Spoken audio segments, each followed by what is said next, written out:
So with us being about 3/4 of the way through the Acolyte Season 1, we're starting to get a bit more of a sneak peek into the behind the scenes production, and today one of the concept artists has released some of their early designs for the lightsabers for the show, and clearly none of them were taken on, they were rejected, but I wanted to sort of just talk through them and look at them because I think that a lot of them are quite weird but really, really good. There's some of them that are out there and maybe not quite in fitting with, you know, the Star Wars universe, but I wanted just to take a look at them together because I feel like lightsaber design is one of the areas that the Acolyte has missed a step on. And I just want to jump into some quick Star Wars history here, just to kind of give people a reference point for functionality of lightsabers at this point in Star Wars history during the Acolyte. As with the costume design, the era of the High Republic is supposed to be peak for Jedi. You know, they're all about elegance, which is why it's all gold, everything looks immaculate, you know, and it's the same with the lightsabers. You know, before the war with the Nihil, everyone got to design their own lightsabers, they were all intricate, and as I say, reflected very much who the person was that was going to wield the lightsaber. Stellan Gios is a good example. You know, he's got his very interestingly designed lightsaber that has become one of the more popular designs and is available to buy on, you know, a lot of the merchandise stores. And then when the war with the Nihil happened, the lightsaber designs took on a different functionality. It became less about individual flair and more about being able to produce these quickly. So lightsabers just become, as you can see in the Acolyte, fairly standard, fairly blocky. You know, they're quite, you know, heavy-handed because the Jedi were just literally pumping these out because, you know, Jedi either were dying or they were losing their lightsabers because they were in combat far more often than they had been at any point in their recent history. Now, the Acolyte is supposed to take place, I assume it's about 80 years after the Nihil War has ended. I'll be honest, I've not read through all of the novels yet, so I don't quite know the full timeline of the Nihil, but it's clear that that era is gone, and the Jedi have been at peace again for at least a few decades. So you would assume that especially for the Padawans and some of the younger Jedi, they would fall back into the practice of their own designs, having some of the more elegant lightsabers be brought out.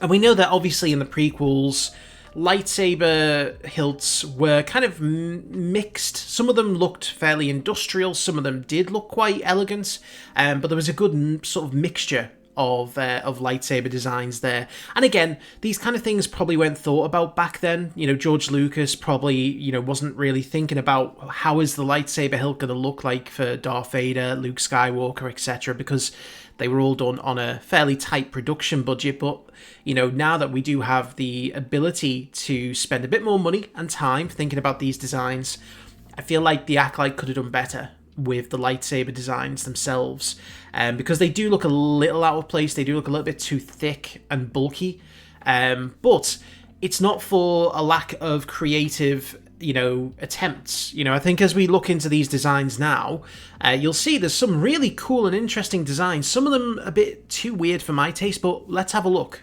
So I want to start off with the Sith designs, and as you might expect, they are going to be very much on point with the black, the kind of rugged edges, you know, sharp kind of designs, like clearly red blades. But what I like is the fact that in this concept art, there is a lot of annotations, so there's a lot of thought that's gone into the designs themselves. It's not just cool for the sake of looking cool. There is actual thought that's gone into it, and you can see here with this first one, I like the kind of square pointed hilt edges, and you can see that there's two different types of design. I mean, I'll be honest, I'm not putting up every single design that was on here because there is different variations of the same design, so I'm just picking out the ones that I kind of like the best of that type. But you see with this one, it's kind of got an exhaust at the bottom, which is probably quite dangerous, but I think a bit on point for chaotic Sith. But I like this because, again, it's all about straight angles, black, you know, and it looks really interesting. I mean, I haven't had a chance to really get a close look at Kymea's lightsabers. I'm certainly not complaining about the design of his. I really like the kind of idea that there is a hidden lightsaber within the hilt. But this is just kind of an idea as what some of it could have looked like. So this next one for me, it kind of emulates a little bit of Darth Vader's lightsaber, with the sort of black rubber-looking grip. And, you know, you can see a very plain red button there, and I'm assuming that's the ignition switch. I always kind of look at lightsabers and think, where do they turn it on? You know, where's the on and off button? And some lightsabers are a little bit more inconsistent, but this has got a much more of a chrome finish. And again, I appreciate the designer, you know, putting on a lot of detail. This is designed by Adam Byrne, by the way, just in case anyone is wondering. All of these designs are done by Adam Byrne. And, you know, I like the idea that, you know, he's thought about the size of the lightsaber, down to the specific measurements there, you know, the handle and the barrel. I think this one is, you know, a little bit too industrial looking for our Stranger, but I really kind of like the overall chrome design. Now, this next one is probably one of the most out there. It's got a very interesting shape, a little bit phallic. I'm not going to lie, it is a little bit phallic, but I love the ridged kind of look to it. It's almost got like a dried lava consistency. I mean, see in the bottom left there that this could actually extend into a dual lightsaber design, which, again, I like the idea of the weapon kind of hiding some extra elements to it, which we know Kymir's lightsaber did have. I think a dual lightsaber might have been a little bit, you know, uninventive, but, you know, instead of what we got, which was, again, the saber within the hilt.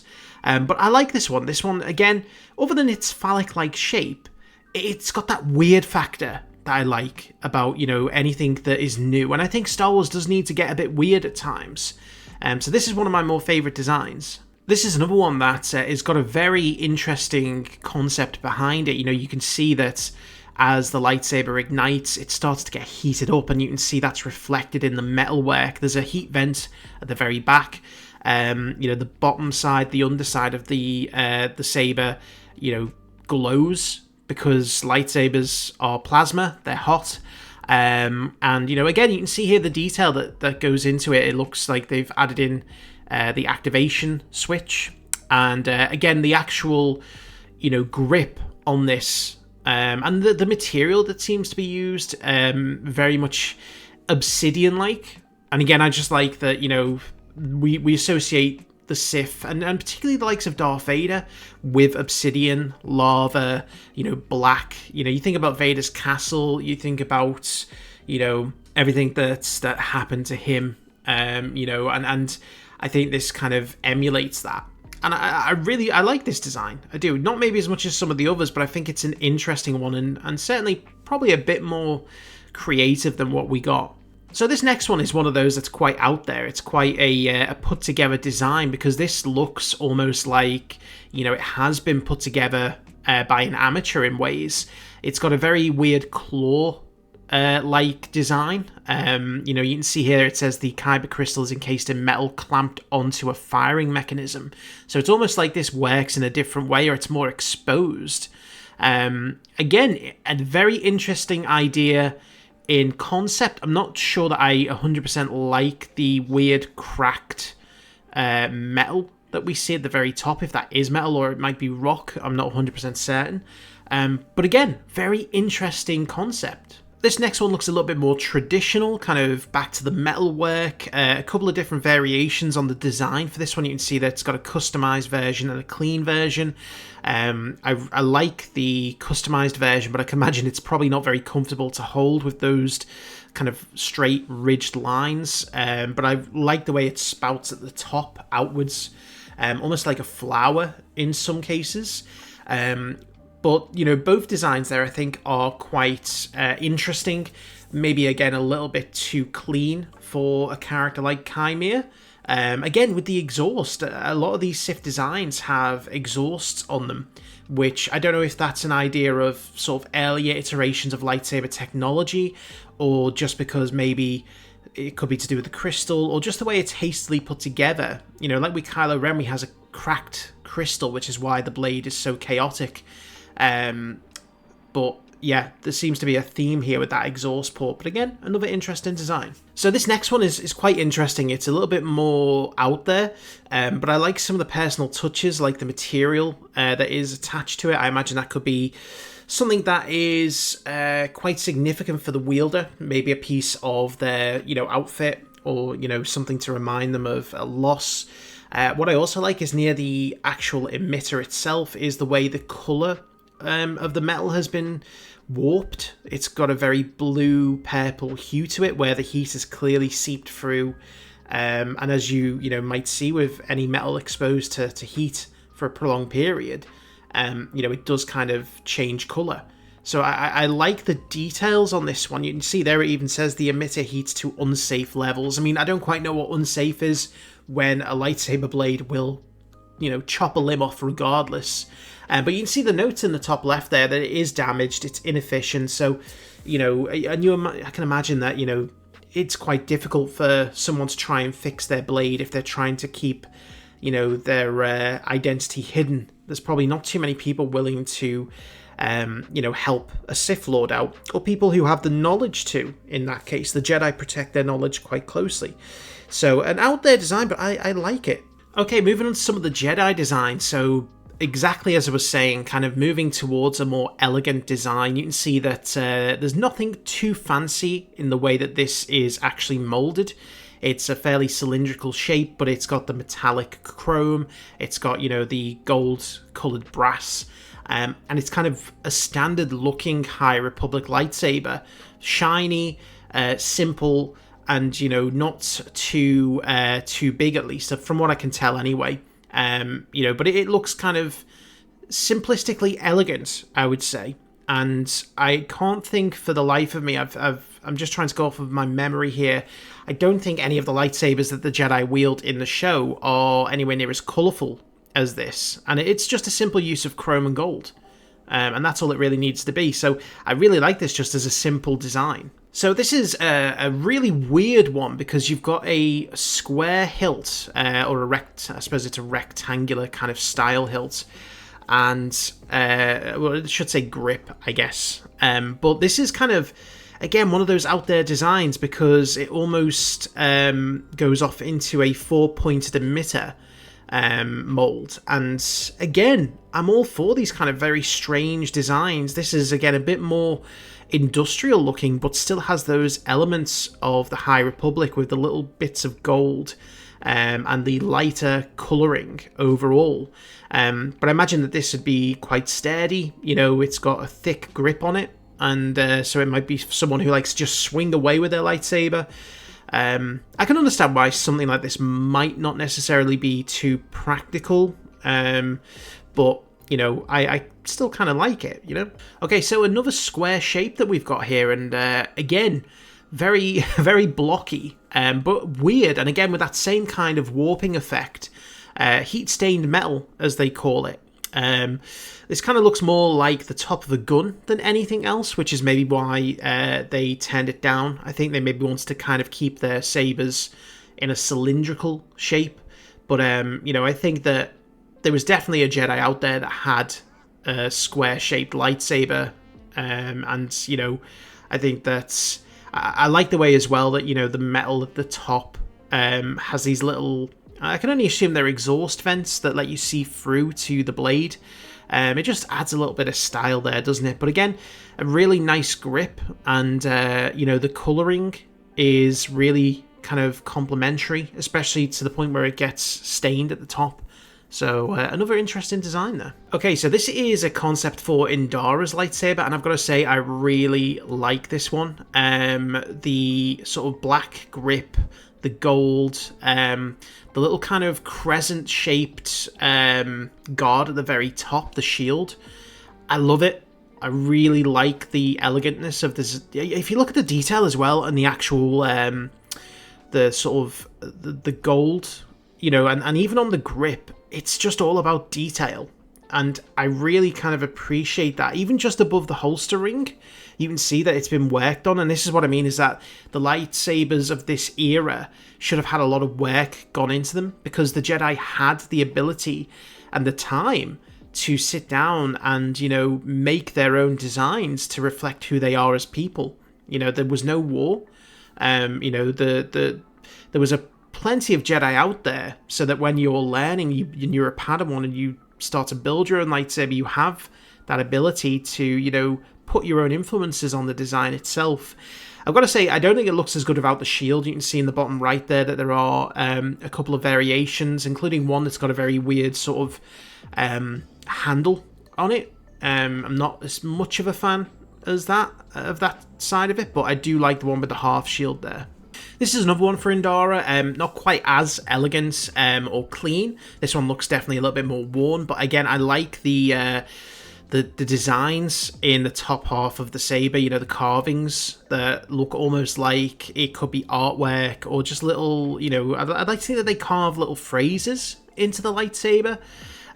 This one definitely looks a bit more industrial, and I'm not quite sure what the material would be for the grip. It looks as though it's almost like a little rope that's been wrapped around. But this is definitely, it's more interesting than I think what her lightsaber actually looked like, but it's definitely more of an industrialized version.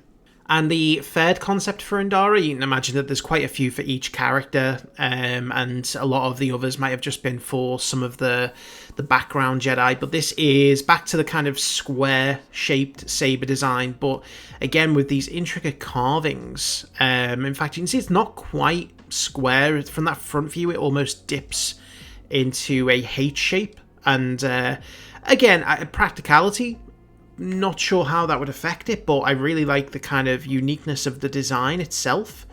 It almost looks like you're looking at some kind of an old-timey pistol from the top or the bottom, from the way it is designed there, but I like it. I don't think it's my favourite of the concepts for Indara's, but it's a really interesting one. Now, I think this is my favourite of Indara's concept sabers because something about the marble-like material that's used in this one that I just kind of really like, especially when it's encased with the gold, you know, metalwork at the top.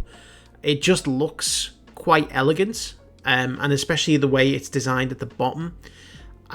This just kind of shouts to me, you know, this person is a Jedi Master. You know, it's a very refined taste that they have. I don't know, there's just something about this one that I really kind of like. Okay, so now we're getting into the truly weird, because not only do we have weird concepts for the actual saber designs, but also the blades themselves. This is a triple blade, and I think this is supposed to kind of emulate an ancient sword. You know, obviously a single blade is not going to be thick enough to emulate maybe a long sword, but you can see with the shape of the hilt here, almost like it's supposed to be a crossguard. It's definitely supposed to be more medieval than anything else. And again, this could be really interesting. I'm not a huge fan of the triple blade, but definitely the design is something that I think could work with, you know, a background character, because I think that's really, you should be trying to make characters as interesting as possible, even in the background. And, you know, if you can just catch your eye at something that looks interesting, you know, maybe the lightsaber, you know, this is kind of how you sell merchandise in a way. You know, but you can see with this, there's also thoughts that's gone into how it's activated, you know, rather than it being a button. You can, you know, very much like with Rey's yellow lightsaber, it's it's one that you can switch left and right to activate. It's a ring switch. So again, I like that idea that there's different ways of activating the blades. But yes, this is one of those that, you know, I think was a bit more out there, probably a bit more of a pain to put on screen. So maybe that's why it was turned down. And again, we go back to another triple bladed lightsaber. This one looks more like a revolver, or a triple gun on the Flying Dutchman. But again, I love the intricacy and the carvings here. You know, I don't quite know what purpose, and I think this is probably what they're thinking about, is what purpose would there be for a triple bladed lightsaber in this way, because it doesn't necessarily create much of a thicker blade than maybe a single bladed lightsaber, whereas with the last one that we saw, you could say that it probably did. But yeah, this is an interesting one, isn't it? I think that you know, you'd look at it and go, this is probably more cool over actual use. You know, it's one of those where it's kind of like, yeah, I think this is just, whoever designed this just wants to be unique. They didn't really think through the practicality of it, but it's an interesting one. Okay, so I think this is my favourite overall design, and I've just noted that this is actually Indara's as well, so I guess this is my favourite Indara design, because not only do we get a curved hilt, which is something that we don't see enough of. I think that Dooku and Asajj are the only ones that we know of who had the curved hilts, but this also has this amazing translucent material that you can see when the blade is on. You can see right through. And not only is the design, you know, brilliant, I love, again, this kind of marble look, but, I mean, look at the gold, you know, guard at the top. Look at the way that kind of, it's almost like an eagle's wing kind of protruding from the very top. I think it looks brilliant. And this is one I would have really liked to have seen brought into live action. And you never know, these might get picked up in a future project, but this one is particularly, particularly great in my opinion.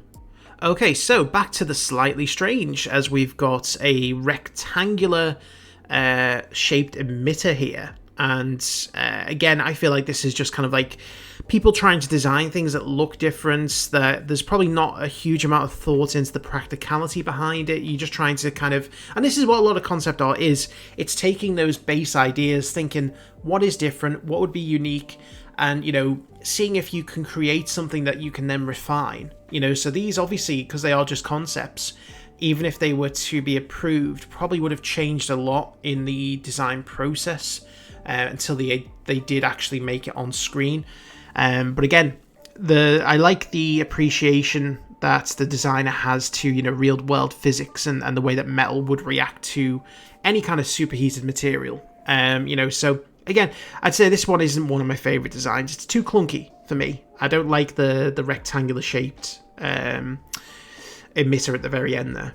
And just one more just for us to finish off. Again, I think this one probably harkens to the lightsaber hilts of the prequels and the original trilogy, just the brass colouring, the gold colouring being the difference. If this was kind of a silver material, you'd probably think that this was something that could have been wielded by the Jedi in, you know, the prequel trilogy. Which I think, you know, is always good to show that you are on that transitional phase to, you know, the High Republic to the fall of the Jedi. But again, a simplistic design, which I think, you know, it's still a marked improvement on what we actually got, which I think is the point here. So those are just some of the designs. There were also blaster designs that were kind of all over the place. One of them looked literally just like a pistol. And I know there was a lot of comments when Andor had the AK-74U blaster, which, you know, again, it is strange seeing something that you can immediately recognize as being real and then imagining it's a blaster. So I think that, you know, some people might, I mean, I know Han Solo's gun is designed to look like a real life pistol from, you know, I think back in either the First World War or Second World War. I just think that there was enough differences to it to make it look unique. So there's a few strange pistol designs, but I think as we saw with those lightsaber designs, there is a lot of interesting concepts there.